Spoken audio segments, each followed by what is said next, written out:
Welcome everyone to today's video, and today I'd like to share something which in some ways to me feels a little bit embarrassing to share, but I want to share it because hopefully it helps to create an understanding of the possibility of how we can create shifts in our lives and let go of things that perhaps at one point in our lives may have constrained us or caused us challenges or suffering. So here goes. So prior to my era of yoga, which I'm currently in, as many of you know, and as I've described in other videos, I led a very, very different life. As many of you know, I was running my own company, and before that I worked in various corporate roles. And it's fair to say that the focus and the priorities of my life were very, very different to the focus and priorities in my life today. So just to give you a few examples of that, it's fair to say, and those people who have known me for many years will know this, that I was very, very addicted to the idea of success in a very, very limited sense of what that meant. And for me at that time, it essentially meant status through my job, and it meant status through having money. And in addition to that, and essentially flowing from that, was an addiction, essentially what I would call an addiction to the material world and to material things. So things like cars, things like nice clothes and so forth, those kind of things. Essentially where I believed I could gain my happiness, where I believed I could gain my fulfillment, was essentially working very hard, achieving that type of success that I just mentioned, through that acquiring money, and through the money being able to buy things that could make me feel good or make me feel happy. But the reality of the situation was somewhat different in the sense that actually when I reflect back on it now, the money that I had in those days enabled me to anesthetize for moments of time myself against a rising flow of dissatisfaction, of emotional overwhelm, of stress and strain that was rising like a tide within me day by day, month by month.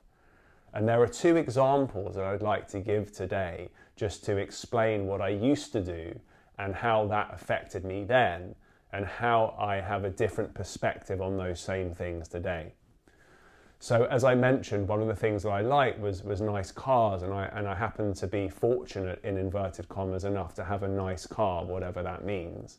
And I used to park this car outside my apartment in London. And what would happen on a Saturday is I'd get up, and in order to make myself feel better, I would take the car to the car wash. And of course, there's nothing inherently wrong with wanting to have a clean car. And I would order the most extravagant car wash that I could have, a full wax and all of the alloys and the wheels and so forth. And then I would drive home feeling rather pleased with myself. And again, if I'm honest, hoping that people would notice the car and would notice the person in the car and think, oh wow, what a wonderful life that person must be having to have such a clean car and to be driving around in it. And then what would happen is I would get home and I would park my car outside my house. Now the thing about where I lived at the time was that there was a big, big tree directly outside the apartment or the house or the building where I was living. And so I'd park the car under the tree, and inevitably, either later on that day or inevitably overnight or the next morning, but inevitably, birds who were living in the tree would excrete and would create mess on my car. And so I would look out at my car at a certain point in time from my window, because I could see out to the road from my apartment, and I could suddenly see that my car was covered in bird poo. And if I'm honest, I can't explain to you how much this irritated me and how much this depressed me and made me feel bad, because my immediate reaction was to feel like I needed to go and get the car washed again in order to make it clean. Now, just to explain briefly before I go on to the second example, what was going on here was that I was waking up feeling dissatisfied. I was waking up feeling low. I was waking up feeling emotionally unstable. I was waking up feeling like I didn't really have a meaningful direction in my life, although it may have appeared to others externally that I did. And at the ego level, I did. I was trying to push forward in business and become successful and so forth. But the reality underneath was very, very different. So because I didn't really understand that at the time, and because I've been conditioned by a society that says in order to be happy and successful, you essentially need to gather things externally, and once you have enough of those things arranged in a very specific way, then you will be happy and then you will feel fulfilled. So the ritual of me going to get my car washed was essentially saying, I don't really understand any of that, but if the material things around me are arranged in a certain way, then this is my path towards peace and happiness.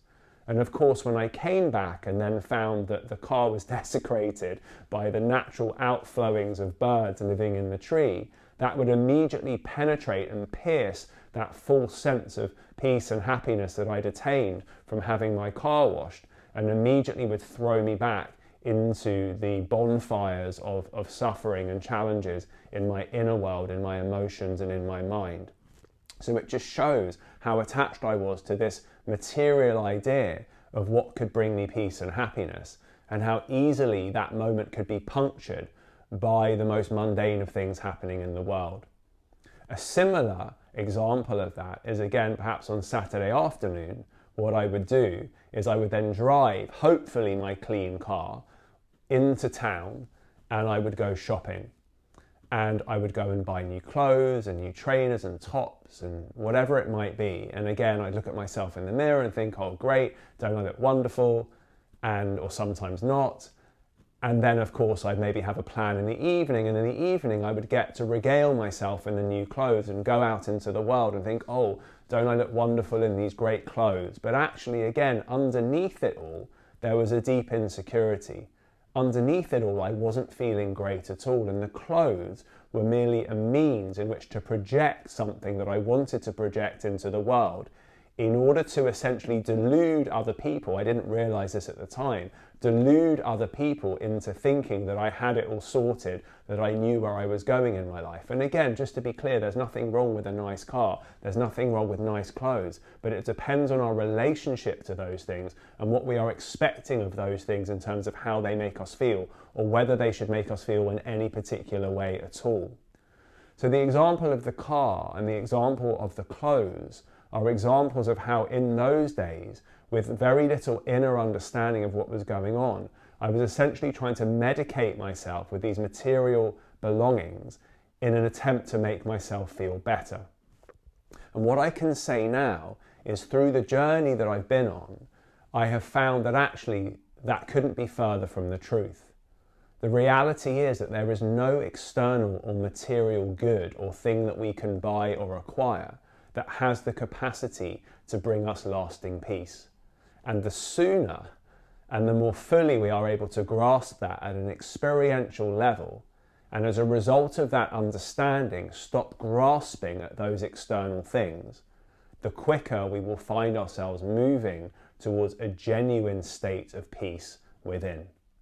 Because the things that we sacrifice in relation to being at peace, in order to chase the things that we believe will bring us peace and well-being and happiness on the outside, that attachment and that grasping causes us to do things in our lives on a daily basis that actually move us away from balance, whether that be physically, whether that be emotionally, or whether that be psychologically. And this really is the paradox, is that we actually have to let go of the things that we think will bring us long-term peace in order for us to have the space and time to actually discover the thing within us that will actually bring us peace, which is this internal space, which is beyond the material world, which is beyond the mind, which is beyond the body, which is beyond the senses, which is always at peace and is the witness of experience, but is unaffected by the content of those experiences. So what I'm wondering is, in our lives at the moment, in your lives at the moment, what are the habits and the patterns that actually you rely on to ameliorate or to dissipate some of the feelings of challenge or suffering that you may be having in your lives at the moment? And what could potentially be let go of if you were to combine that with a practice of detachment that over time might buy you more simplicity in your life and more space to realize that those things actually don't contribute to lasting peace as an inner experience on a day-to-day basis. So maybe reflect on this and think about how this relates to your own life. And what I can say for me or for myself is that since I let go of grasping onto those things, I have experienced a huge upsurge in my ability to feel more peaceful, more calm and more stable. Of course, as with all of us, there's a huge amount of work to do and it's an ongoing, lifelong journey. But letting go of those things has enabled me to move out of a career that wasn't serving me, that wasn't fulfilling me, that left me feeling empty, and has allowed me to set up my life in a way which prioritizes the things that truly bring me peace, truly bring me connection, and truly allow me to practice cultivating, loving much, much better towards myself, towards those close to me, and hopefully also to those out in the wider community. So as always, I hope that you found that useful. Please do comment in the section below, give the video a like if you found it useful, and also please do subscribe to the channel if you haven't already. And as always, I look forward to seeing you again very soon. Thank you.